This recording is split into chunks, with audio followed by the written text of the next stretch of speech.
Hello. तो आज हम कुछ लीनियर अलजेब्रा के कुछ रिजल्ट्स हैं, इंपॉर्टेंट रिजल्ट्स जो आपको रिवाइज करने में आसानी हो वो हम देख लेते हैं। और उसके साथ साथ कुछ डेफिनेशन है वो भी हम देखेंगे। तो अभी हम पार्ट वन है जिसमें हम कुछ ही टॉपिक के बारे में ये सारी चीज़ें देखने वाले हैं। तो मैट्रिसेज में देखें तो हम कुछ टाइप की मैट्रिक्स हैं जिनको स्टूडेंट अक्सर भूल जाते हैं, वो देख लेते हैं। जैसे आइडेम्पोटेंट मैट्रिक्स है, क्या होती है? अगर कोई मैट्रिक्स इस टाइप की हो, स्क्वायर मैट्रिक्स की ए स्क्वायर इक्वल टू ए आ जाए, यानी उसकी पावर 2 करने पर अगर ए आ जाए, तो जो मैट्रिक्स है वो आइडेम्पोटेंट मैट्रिक्स कहलाती है। अब इसमें ध्यान कर रखने वाली बात यह है कि अगर ए स्क्वायर करने पर ए आ गया, तो ए की आप कोई भी पावर करें, ए रेज़ टू पावर के करने पर भी ए आ जाएगा। यानी कि अगर ए स्क्वायर इक्वल टू ए है तो ए क्यूब, ए फोर, ये सारी पावर हैं वो सभी ए के बराबर ही होंगी। दूसरा आता है निलपोटेंट मैट्रिक्स। अगर ए कोई एन क्रॉस एन का मैट्रिक्स है जो कि स्क्वायर मैट्रिक्स है एन क्रॉस एन का, और इसकी कोई भी पावर के करने पर अगर हमें जीरो मैट्रिक्स मिल जाता है, तो ये क्या कहलाएगा? ये है निलपोटेंट मैट्रिक्स कहलाएगा। इसमें ध्यान रखने वाली बात है कि जो के है वो एन से छोटा या बराबर होगा। यानी कि अगर ए की पावर एन करने पर अगर हमें जीरो नहीं मिल रहा है, तो इसका मतलब होगा कि ए की आप कोई भी पावर आर कर लो, हमें कभी भी जीरो नहीं मिलेगा। निलपोटेंट मैट्रिक्स में वह छोटे से छोटा इंटीजर के जिसके लिए ए रेज़ टू पावर के जीरो हो, वो हमारा के क्या कहलाता है? वो कहलाता है इसका इंडेक्स। तो ये छोटी सी चीज़ थी। अब देखते हैं इन्वोल्यूटरी मैट्रिक्स। इन्वोल्यूटरी मैट्रिक्स होता है ऐसा मैट्रिक्स जो ए स्क्वायर इक्वल आई के टाइप को, यानी स्क्वायर करने पर हमें आइडेंटिटी मैट्रिक्स मिल रहा हो, तो वो इन्वोल्यूटरी मैट्रिक्स कहलाता है। इसमें देखो, अगर पावर हम बढ़ाते हैं, ए क्यूब करते हैं, तो क्या होगा? ए स्क्वायर डॉट ए, यानी कि ए स्क्वायर क्या हो गया? आई के इक्वल डॉट ए, ये हो जाएगा ए, यानी ए क्यूब करने पर हमें ए आ गया। और ए रेज़ टू पावर 4 करेंगे तो हमारे पास क्या आएगा? ए डॉट ए, जो इक्वल हो जाएगा ए स्क्वायर ए, यानी कि आई। तो ए की पावर कोई भी आप इवन पावर रखते हैं तो हमें आइडेंटिटी मैट्रिक्स मिल जाएगा। एक यूनिटरी मैट्रिक्स देख लेते हैं। यूनिटरी मैट्रिक्स इस टाइप का होता है कि ए स्टार ए इक्वल आइडेंटिटी या ए स्टार आइडेंटिटी। अब इसमें एक नॉर्मल मैट्रिक्स भी होता है। नॉर्मल मैट्रिक्स में क्या होता है? ए स्टार ए इक्वल ए स्टार। इस टाइप की जो प्रॉपर्टी है उसको अगर कुछ सेटिस्फाई कर रहा है तो वो नॉर्मल मैट्रिक्स होगा। क्लियर है कि अगर कोई मैट्रिक्स यूनिटरी है तो वो पक्का नॉर्मल होगा ही होगा। क्यों? क्योंकि यूनिटरी में एक कंडीशन ज़्यादा है, ए स्टार इक्वल टू आई होना चाहिए, जो कि ए स्टार ए के बराबर हो, ए स्टार ए के या ए स्टार के बराबर। लेकिन जो नॉर्मल मैट्रिक्स है उसमें केवल दो ही कंडीशन है, ए स्टार ए, सॉरी एक ही कंडीशन है, ए स्टार ए इक्वल होना चाहिए ए स्टार के। अच्छा, एक इम्पोर्टेंट मैट्रिक्स का टाइप है वांडर मोंडे मैट्रिक्स। मुझे नहीं पता इसका प्रोनाउंसिएशन सही क्या है, पर वो कुछ इस तरीके का दिखता है। इस टाइप का कोई मैट्रिक्स, इसमें फर्स्ट कॉलम है जो 1 1 है, और उसके आगे के जो कॉलम्स हैं उसमें पावर्स हैं वो बढ़ती जा रही हैं। इसको हम ऐसे देख सकते हैं, जैसे x1 की पावर 0, x1 की पावर 1, x1 की पावर 2, अप टू x1 की पावर n-1। इस टाइप से अगर पावर्स बढ़ती जा रही हैं, ऐसे अगर एलिमेंट्स वाला मैट्रिक्स है, तो उसका डिटर्मिनेंट किस टाइप से निकालते हैं? डायरेक्ट निकालते हैं हम। पहला एलिमेंट लिया हमने x2 माइनस x1, उसके बाद हमने दूसरा लिया x3, उसको x3 में से x1 भी माइनस करेंगे और x2 भी माइनस करेंगे। अगला होगा x4। मान लो अगर x4 होता, x4 लेंगे अगला टर्म, तो क्या होगा? x4 में से x1 भी माइनस करेंगे, x4 में से x2 भी माइनस करेंगे, और x4 में से x3 भी माइनस करेंगे। ठीक है, इस तरीके से हम इसका डिटरमिनेंट निकालते हैं। अब टू nth जो एंट्री है, nth एंट्री में xn में से x1 भी माइनस किया, multiply xn minus x2 up to xn minus xn-1। अब इसके लिए क्या कर सकते हैं? आप कोई एग्जाम्पल ले सकते हैं। कोई भी आप एग्जाम्पल ले लीजिए मैट्रिक्स का जो इस टाइप का मैट्रिक्स बना रहा हो, उसकी आप डायरेक्ट आप डिटरमिनेंट निकाल के देखें और एक स्टेप से निकाल के देखें, तो आपको इसमें डिफरेंस आ जाएगा कि किस तरीके से डिफरेंस आ रहा है रिजल्ट के टाइम में, यानी कि आप कम टाइम में इसको सॉल्व कर पा रहे हैं। रैंक ऑफ मैट्रिक्स देख लेते हैं। रैंक ऑफ मैट्रिक्स, कोई भी मैट्रिक्स हमें दिया हुआ है और उसके लिए रैंक क्या होती है, रैंक को देखने के लिए हमें चाहिए माइनर के बारे में। माइनर क्या होता है? किसी भी मैट्रिक्स का माइनर स्क्वायर सब मैट्रिक्स होता है। जैसे मान लो m क्रॉस n का कोई मैट्रिक्स है, उसमें से r क्रॉस r का कोई स्क्वायर सब मैट्रिक्स हमको मिल गया तो क्या कहलाएगा, ये माइनर कहलाएगा। कैसे, आर क्रॉस आर का मतलब क्या है कि एम क्रॉस एन का जो मैट्रिक्स है उसमें से कुछ रो हमने घटा दी, कुछ रो हमने हटा दी, और क्या किया, कुछ कॉलम है वो हमने घटा दिए, हटा दिए या डिलीट कर दिए। अब कुछ कितनी हो सकती है, 0 भी हो सकती है, 1 भी हो सकती है, 2 भी हो सकती है, कितनी भी हो सकती है। उनको हटाने पर जो स्क्वायर सब मैट्रिक्स बचता है वो आपका माइनर होगा एक।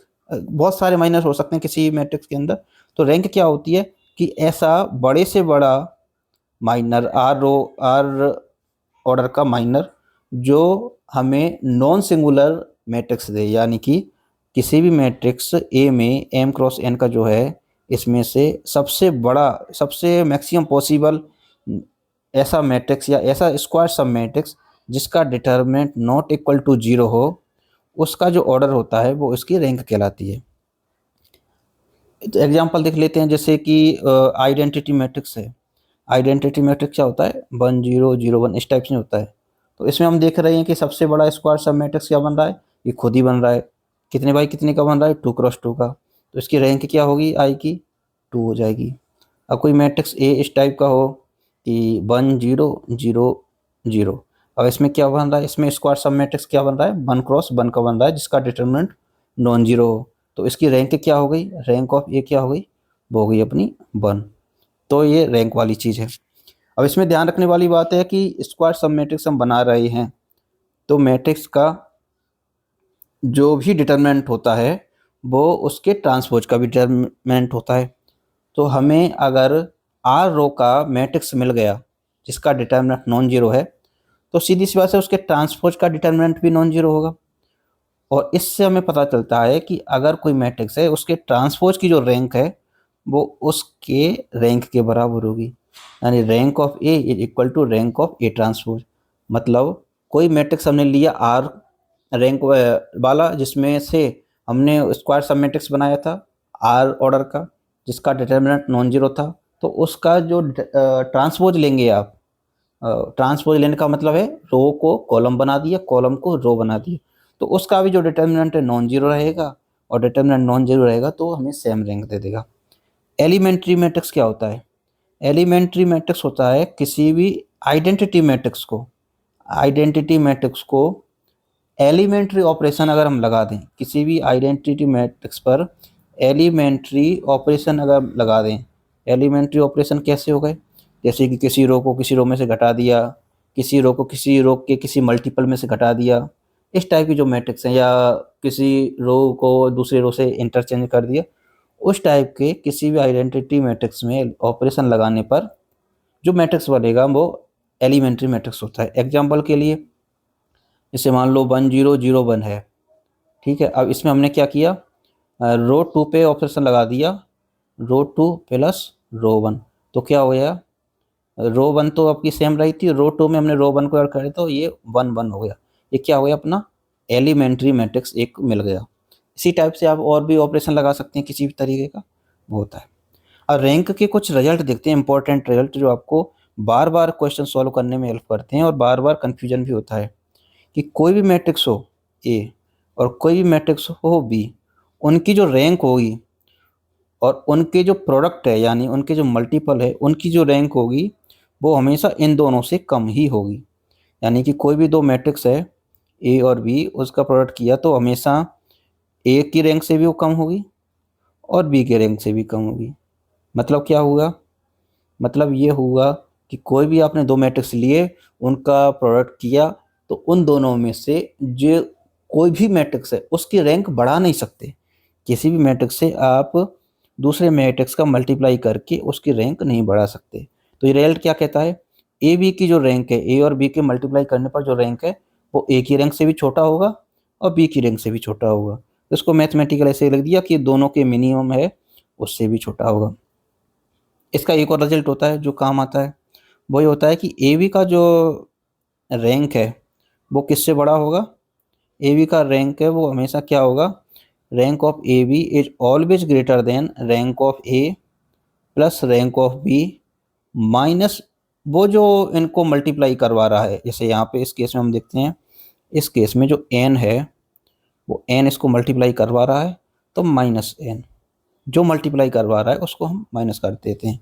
हमारे पास दो रिजल्ट हो गए, rank of A B is less than rank of A and rank of B. जो रैंक ऑफ ए बी है वो ए से भी कम होगी और बी से भी कम होगी, लेकिन ज़्यादा किससे होगी, वो ज़्यादा होगी rank of A plus rank of B minus N. अब ये दो रिजल्ट हैं, वो दोनों रिजल्ट हमें क्या करते हैं, वो हमें एक साथ किसी भी दो मैट्रिक्स के या मैट्रिसेज के प्रोडक्ट की जो रैंक है उसकी रेंज बताते हैं। ये तो हमें बताता है कि किससे ज़्यादा होगी, ये बताता है किससे कम होगी। जैसे ए बी है तो एक रिजल्ट तो हमें बता रहा है कि ये अल्फ़ा से छोटी होगी और दूसरा रिजल्ट बता रहा है कि बीटा से बड़ी होगी। तो हमें पता चल जाएगा ए बी की जो रैंक है अल्फ़ा और बीटा के बीच में होगी। अगर इक्वल भी है तो इक्वल हम यहाँ पे यूज कर सकते हैं। अब एक और इम्पोर्टेंट रिजल्ट कि कोई भी मैट्रिक्स ए दिया हुआ है, इसकी कोई भी रैंक है, मान लो आर है, और दूसरा एक मैट्रिक्स ऐसा दिया हुआ है जो नॉन सिंगुलर यानी उसका डिटर्मिनेंट नॉन जीरो है, और ए और बी का अगर प्रोडक्ट संभव हो तो ए बी की जो रैंक है वो क्या रहेगी, वो ए के रैंक के बराबर ही रहेगी। इसका मतलब क्या हुआ, इसका मतलब हुआ नॉन सिंगुलर मैट्रिक्स से मल्टीप्लाई करने पर रैंक नहीं बदलती, रैंक नहीं बदलती। ध्यान रखने वाली बात है कि बी नॉन सिंगुलर है, ए की कोई रैंक है तो ए बी की रैंक ए की रैंक के बराबर ही होगी। यानी आप किसी भी नॉन सिंगुलर मैट्रिक्स से दूसरे मैट्रिक्स का मल्टीप्लाई कर दें तो रैंक पर कोई भी अंतर नहीं आएगा। ये बहुत इंपॉर्टेंट रिजल्ट है, बार बार या ज़रूरत पड़ती है, और ध्यान रखने वाली बात है, इसको मैंने हाईलाइट किया कि नॉन सिंगुलर होना चाहिए दूसरा मैट्रिक्स। ऐसा कोई भी मैट्रिक्स जो नॉन सिंगुलर हो उसको किसी दूसरे मैट्रिक्स से मल्टीप्लाई कर दें तो जिससे मल्टीप्लाई किया है उसकी रैंक बिल्कुल भी चेंज नहीं होगी। अच्छा, आइडेम्पोटेंट मैट्रिक्स के बारे में हमने क्या पढ़ा था। आइडेम्पोटेंट मैट्रिक्स होता है A square equal to A type का। तो इसकी जो रैंक होती है उसमें खास बात ये होती है कि इसकी रैंक है वो हमेशा इंटीजर होगी। रैंक तो हमेशा इंटीजर ही होती है। इसकी जो रैंक है और इसके आई माइनस ए की जो रैंक है वो सम अगर हम करेंगे तो हमें एन मिलेगा। अब ए अगर अपना आइडेम्पोटेंट है, ए अगर अपना आइडेम्पोटेंट है तो आई माइनस ए ये जो मैट्रिक्स है ये भी आइडेम्पोटेंट होगा। कैसे होगा, आई माइनस ए का अगर हम स्क्वायर करें तो क्या हो जाएगा, I minus A and I minus A. Solve करें क्या हो जाएगा, I minus A plus A square. हमको पता है कि ए स्क्वायर है वो तो ए ही है, इससे क्या होगा आई माइनस टू ए प्लस ए बराबर आई माइनस ए। हमने क्या देखा कि आई माइनस ए का स्क्वायर करने पर वापस हमको आई माइनस ए ही मिल गया। अगर ऐसा मिल गया इसका मतलब आई माइनस ए भी आइडेम्पोटेंट होगा। अब ए आई डेम्पोटेंट है, आई माइनस ए आई डेम्पोटेंट है, और ए और आई माइनस ए की जो रैंक है उनका जो टोटल है वो हमेशा एन के बराबर होगा। ये भी एक इम्पोर्टेंट रिजल्ट है, कई बार क्वेश्चन में काम आता है।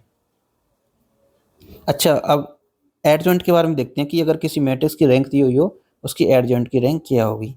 अगर कोई matrix A N cross N का है, उसकी फुल रैंक मैट्रिक्स है यानी कि वो नॉन सिंगुलर मैट्रिक्स है, तो उसके एडजॉइंट की रैंक भी एन होगी। मान लो ए है वो 10 क्रॉस 10 का मैट्रिक्स है, 10 क्रॉस 10 का मैट्रिक्स है, एंड रैंक ऑफ ए अगर वो 10 है तो रैंक ऑफ एडजॉइंट ए भी क्या होगी, वो भी 10 होगी, नो चेंज नहीं होगी। अगर उसकी रैंक n माइनस वन हो जाती है, रैंक ऑफ ए अगर ए की रैंक है वो n माइनस वन हो जाती है, उसके एडजॉइंट की रैंक क्या होगी, वो फिर डायरेक्ट वन हो जाएगी। जैसे इसी केस में अगर रैंक ऑफ ए अगर 9 हो जाती है, 9 हो जाती है, तो रैंक ऑफ एडजॉइंट ए क्या होगी, वो डायरेक्ट फिर 1 हो जाएगी। ऐसा नहीं होगा कि 8 हो जाए, 7 हो जाए या 9 हो जाए, कुछ नहीं, या तो 10 होगी या डायरेक्ट 1 होगी। तीसरा केस होता है कि अगर rank of A n minus two या उससे कम हो तो जो एडजॉइंट की रैंक है वो डायरेक्ट 0 हो जाती है। इसी केस में देखते हैं, जैसे रैंक ऑफ ए अगर मान लो 8 हो गई तो रैंक ऑफ एडजॉइंट ए क्या होगी, वो डायरेक्ट 0 हो जाएगी, यानी कि 0 मैट्रिक्स मिलेगा। ओनली जीरो मैट्रिक्स है उसकी रैंक ही जीरो होती है। ओनली जीरो मैट्रिक्स है उसकी रैंक है वो जीरो होती है, और कोई मैट्रिक्स ऐसा नहीं है जिसकी रैंक जीरो हो, यानी कि कोई भी नॉन जीरो मैट्रिक्स है उसकी रैंक एटलीस्ट वन होगी। यहाँ तीन केस क्या मिल गए। अगर ए फुल रैंक है तो एडजॉइंट ए की रैंक सेम होगी। अगर ए की रैंक एक कम हो जाती है तो एडजॉइंट ए की रैंक फिर डायरेक्ट एक हो जाएगी, और ए की रैंक अगर दो कम हो जाती है n-2 या उससे ज़्यादा कम हो जाती है तो एडजॉइंट ए फिर डायरेक्ट जीरो मैट्रिक्स दे देगा। ये भी काफ़ी काम आता है। अच्छा, आइगन वैल्यू के साथ साथ आइगन वेक्टर की बात करें हम। आइगन वैल्यूज आइगन वेक्टर के बारे में बेसिक आपको पता होगा। हम यहाँ पर केवल रिजल्ट्स को दोबारा से पढ़ रहे हैं, एक तरह से रिवीजन कर रहे हैं, रिकॉल करने की कोशिश कर रहे हैं। तो मैं ये मान के चलता हूँ कि आपको आइगन वैल्यूज और आइगन वेक्टर क्या होते हैं वो आपको पता होगा। अब ध्यान रखने वाली बात यह है कि लैम्बडा मान लो कोई आइगन वैल्यू है, उसके कॉरस्पॉन्डिंग अगर एक्स कोई आइगन वेक्टर है तो के एक्स भी आइगन वेक्टर होगा। कैसे होगा, पहले रिजल्ट को पढ़ लेते हैं। If lambda is an eigenvalue corresponding to eigenvector X, then K X is also an eigenvector corresponding to lambda. Eigenvector की क्या स्पेशलिटी होती है, क्या खासियत होती है। जैसे ए कोई मैट्रिक्स है, उसका एक्स अगर आइगन वेक्टर है कॉरस्पॉन्डिंग टू लैम्बडा, तो क्या होगा, वो हमें दे देगा।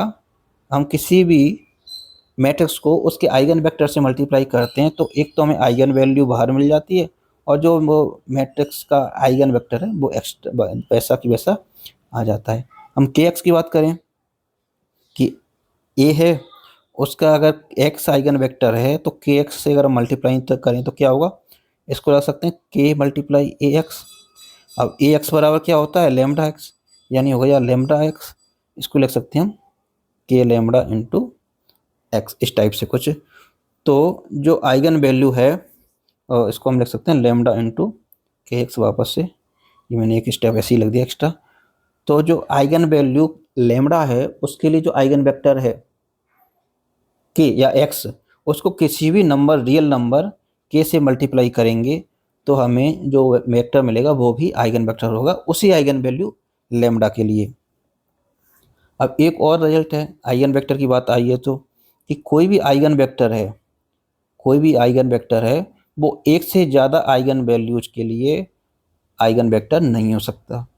यानी कि इसको अगर दूसरे तरीके से देखें कि दो अलग अलग आइगन वैल्यूज हों, दो अलग अलग आइगन वैल्यूज का सेम आइगन वेक्टर नहीं हो सकता। सेम आइगन वेक्टर नहीं हो सकता, नहीं हो सकता। ये ध्यान रखने वाली बात है कि दो अलग अलग आइगन वैल्यूज हैं तो उनके आइगन वेक्टर अलग अलग ही होंगे।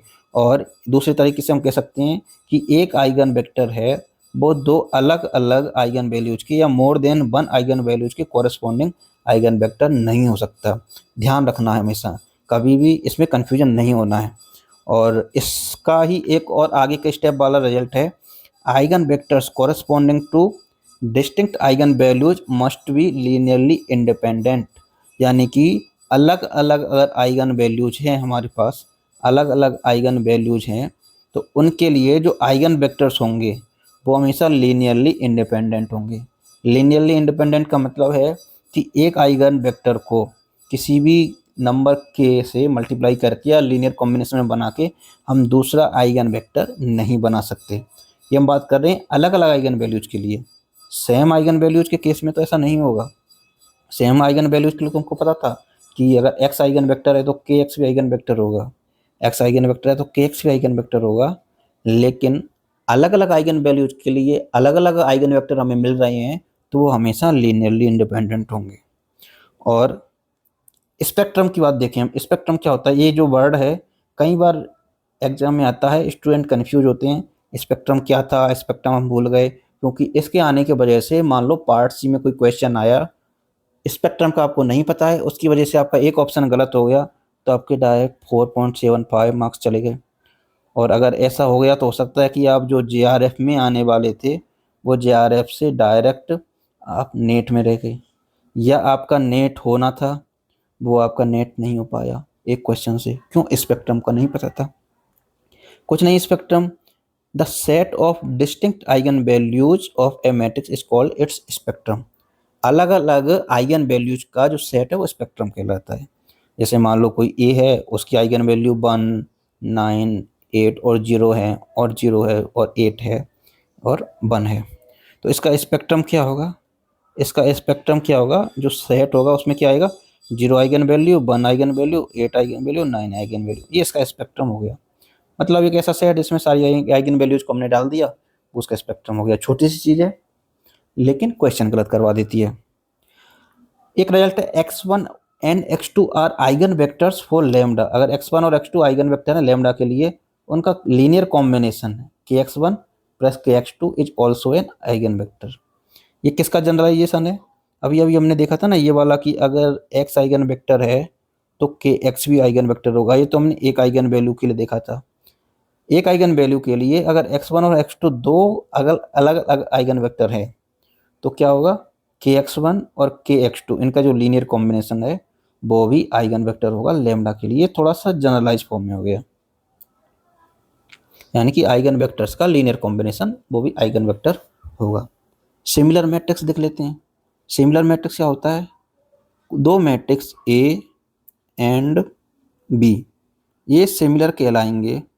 ये सिमिलर कहलाएंगे अगर हमें कोई ऐसा नॉन सिंगुलर मैट्रिक्स P अगर मिल जाए जो हमें B equal to P inverse AP इस टाइप का हमें इक्वेशन दे दे, या इस टाइप का हमें कुछ रिलेशन दे दे, तो A और B हैं वो आपस में सिमिलर कहलाएंगे।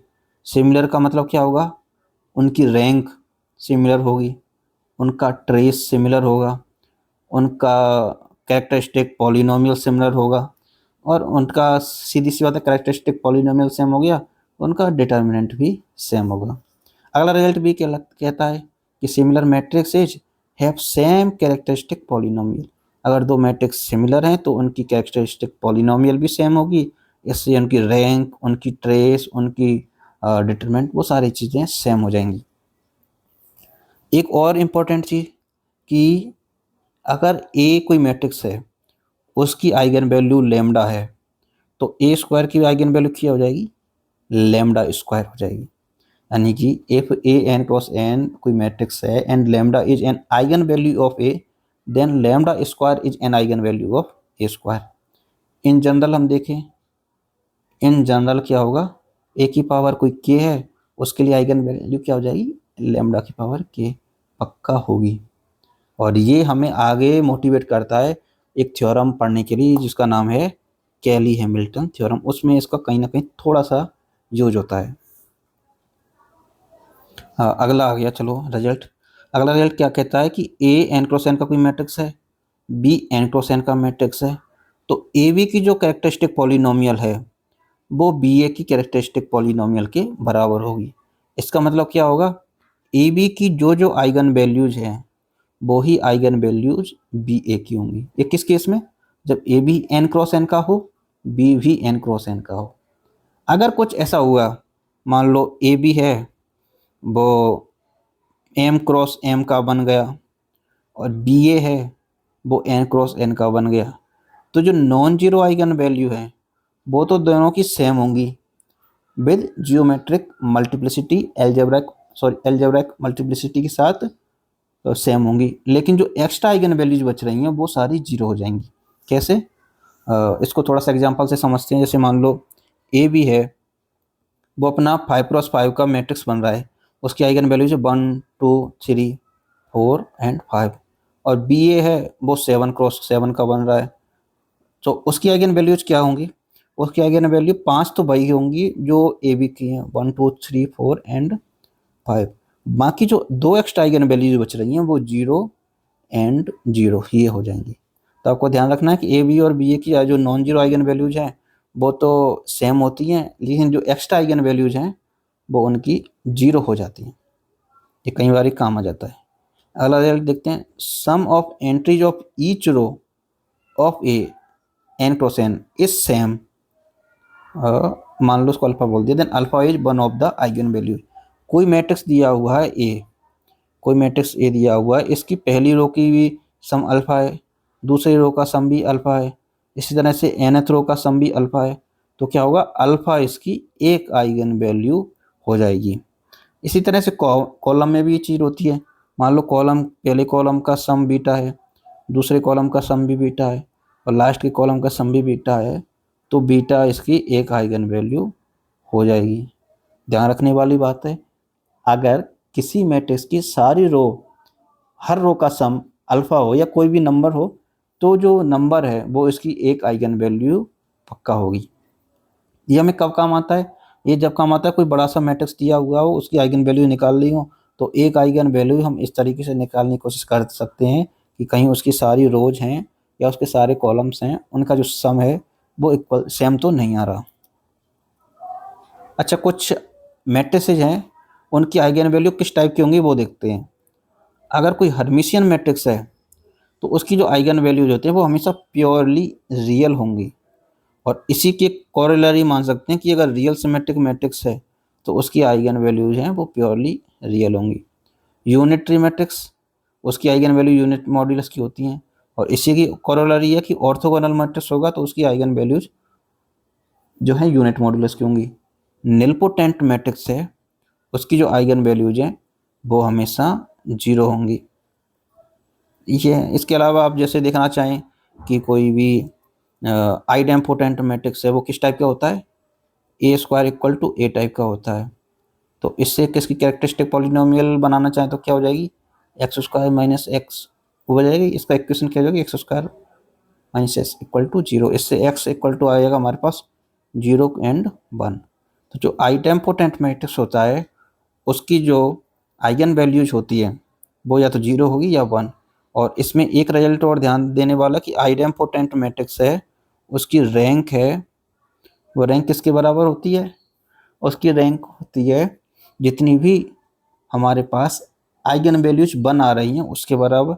और इसकी जो रैंक है वो हमेशा रैंक तो हमेशा इंटीजर होती है, लेकिन उसका जो डिटर्मिनेंट है वो भी इंटीजर होगा। उसका जो ट्रेस है वो उसकी रैंक के बराबर होता है, उसका जो ट्रेस है वो हमेशा इसकी रैंक के बराबर होता है। तो अगर आपको कोई आइडेम्पोटेंट मैट्रिक्स दिया हुआ हो, उसकी अगर आपको रैंक पता हो तो आप डायरेक्ट ट्रेस लिख सकते हैं, ट्रेस पता हो तो आप डायरेक्ट रैंक लिख सकते हैं। एकदम थ्योरम की बात कर रहे थे, कैली हैमिल्टन थ्योरम। तो क्या कहती है, every square matrix satisfies it's characteristic equation. सारे जो मैट्रिसेज हैं स्क्वायर मैट्रिक्स वो हमेशा इसी कैरेक्टरिस्टिक इक्वेशन को सेटिस्फाई करेंगे। इसका मतलब क्या हो गया, मान लो ए कोई मैट्रिक्स है, इसकी कैरेक्टरिस्टिक इक्वेशन है, अगर ए 3x3 का मैट्रिक्स है, X cube plus A X square plus B X plus C equal 0। मान लो ये इसकी कैरेक्टरिस्टिक इक्वेशन है। तो उस एक्स में एक्स की जगह हम ए रख दें, यानी ए क्यूब प्लस ए इंटू ए स्क्वायर प्लस बी इंटू ए प्लस सी, ये हम कैलकुलेट करें तो हमेशा हमें 0 मैट्रिक्स मिल जाएगा 3x3 का, यानी कि उसने इसको सेटिस्फाई कर दिया। जो कैरेक्टरिस्टिक पॉलिनोमियल होती है, कैरेक्टरिस्टिक इक्वेशन होती है, उसको मैट्रिक्स है वो एनिलेट करता है या सेटिस्फाई करता है। डायगोनलाइजेबिलिटी, अगर कोई मैट्रिक्स है वो किसी डायगोनल मैट्रिक्स के सिमिलर हो। डायगोनल मैट्रिक्स कैसे, कि इसकी जो स्क्वायर मैट्रिक्स है उसकी जो डायगोनलिटी है, A1 A2 up to AN, अगर ये नॉन जीरो हो बाकी जीरो हो तो ये डायगोनल मैट्रिक्स है। अगर इसके कोई सिमिलर है तो मैट्रिक्स क्या कहलाएगा, डायगोनलाइजेबल मैट्रिक्स कहलाएगा।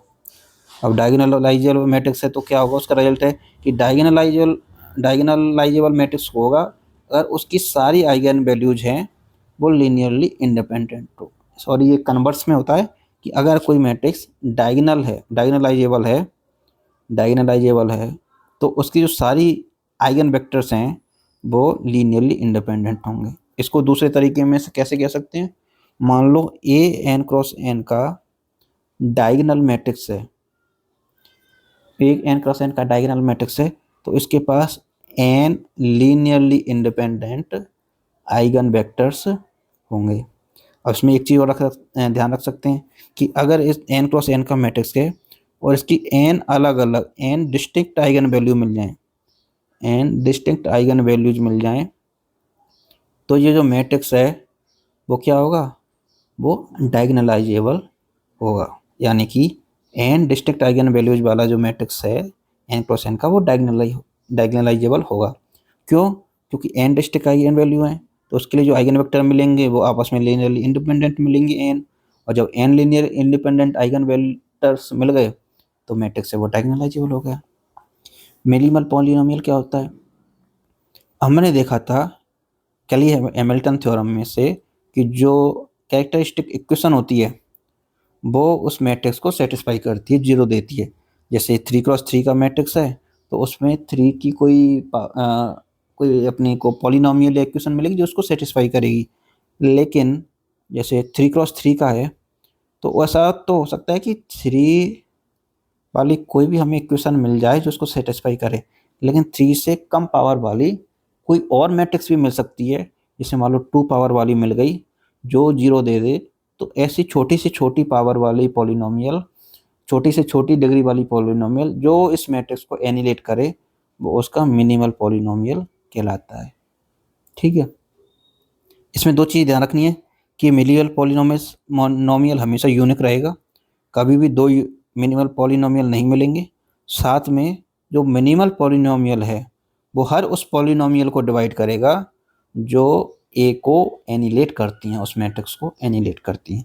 यानी कि मिनिमल पॉलिनोमियल है वो हमेशा कैरेक्टरिस्टिक पॉलिनोमियल को भी डिवाइड करेगा, और इसके अलावा हर जो पॉलिनोमियल इसको एनिलेट करती है उसको भी ये डिवाइड करेगा। डायगोनलाइजेबिलिटी का एक और रिजल्ट है, कोई मैट्रिक्स ए डायगोनलाइजेबल होगा अगर उसकी जो मिनिमल पॉलिनोमियल है उसमें लीनियर फैक्टर्स ही ओनली हों। जैसे कोई मैट्रिक्स है जिसकी मिनिमल पॉलिनोमियल है M A over X equal इस टाइप की, मान लो X minus alpha, X minus beta and X minus gamma, तब क्या होगा? तब ये डायगोनलाइजेबल होगा। मान लो मिनिमल पॉलिनोमियल कुछ इस टाइप की हो, x minus alpha square, x minus beta and X minus gamma, तो क्या होगा? तब ये डायगोनलाइजेबल नहीं होगा। क्यों? क्योंकि ये जो फैक्टर है वो लीनियर नहीं रहा। यानी कि लीनियर फैक्टर होने पर डायगोनलाइजेबल होगा, डायगोनलाइजेबल होने पर मिनिमल पॉलिनोमियल की बात कर रहे हैं, कैरेक्टरिस्टिक की नहीं कर रहे, कैरेक्टरिस्टिक की बात नहीं कर रहे, मिनिमल की बात कर रहे हैं। मिनिमल में अगर डायगोनलाइजेबल है तो लीनियर फैक्टर होंगे, अगर लीनियर फैक्टर है तो डायगोनलाइजेबल होगा। एक टर्म और ट्रायंगुलराइजेबल मैट्रिक्स क्या होता है? ट्राईएंगुलराइजेबल मैट्रिक्स। ट्राईएंगुलराइजेबल मैट्रिक्स होता है कि अगर वो किसी ट्रायंगुलर मैट्रिक्स के सिमिलर हो। इसको देखने का सीधा सीधा रिजल्ट है, और उसकी जो आइगन वैल्यूज हैं वो अगर सारी फील्ड में से हो तो वो ट्रायंगुलराइजेबल मैट्रिक्स कहलाएगा। बिलोंग्स टू फील्ड कर देते हैं। ट्रायंगुलराइजेबल मैट्रिक्स क्या? ऐसा मैट्रिक्स जो ट्रायंगुलर मैट्रिक्स से सिमिलर हो वो ट्राईएंगुलराइजेबल मैट्रिक्स कहलाता है।